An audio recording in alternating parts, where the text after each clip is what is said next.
Ahoj, dnes si zopakujeme 3 důležité věci z českého jazyka. Budeme mluvit o slovesech, vyjmenovaných slovech a přídavných jménech. Nejprve slovesa. Slovesa jsou slova, která vyjadřují děj, například běžet, psát nebo jíst.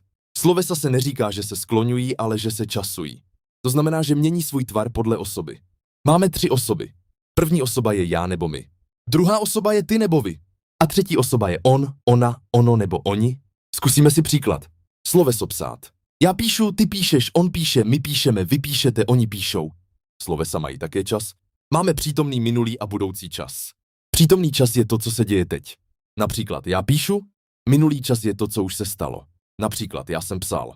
Budoucí čas je to, co se teprve stane. Například já budu psát. Teď přejdeme na vyjmenovaná slova. Vyjmenovaná slova jsou důležitá, protože nám říkají, kdy psát tvrdé y. Musíme se je naučit nazpaměť. Například vyjmenovaná slova po B jsou byl, bydlit, byt, obyvatel, bytost, příbytek. Po L jsou například lyže, lítko, lisí, lízat, lisky.